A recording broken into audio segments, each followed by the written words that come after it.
Hurricane Milton আরও শক্তি সঞ্চয় করে এখন ঘন্টায় 281 কিলোমিটার বাতাসের বেগ নিয়ে যুক্তরাষ্ট্রের ফ্লোরিডা উপকূলের দিকে অগ্রসর হচ্ছে। স্থানীয় সময় বুধবার রাতে উপকূলে আছড়ে পড়তে পারে।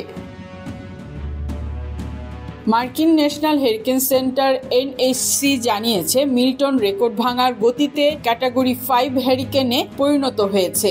গত 24 ঘন্টায় এর বাতাসের গতিবেগ 148 কিলোমিটার পর্যন্ত বেড়েছে।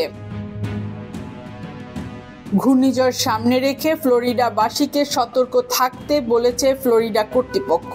রাজ্যের গভর্নর রন ডিসান্টিস সতর্ক করে বলেছেন, সাধারণ মানুষকে সরিয়ে নেওয়ার সময় দ্রুত ফুরিয়ে আসছে। আমাদের ধরে নিতে হবে এটি একটি দানব আকারে আঘাত হানতে চলছে।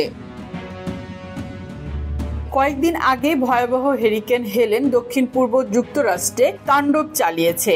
2005 সালে আঘাত হানা হ্যারিকেন ক্যাটরিনার পর থেকে মার্কিন মূল ভূখণ্ডের সবচেয়ে প্রাণঘাতী ঝড় এটি। শত শত মানুষ নিখোঁজ রয়েছে। শুধু ফ্লোরিডায় অন্তত 14 জন মারা গেছেন।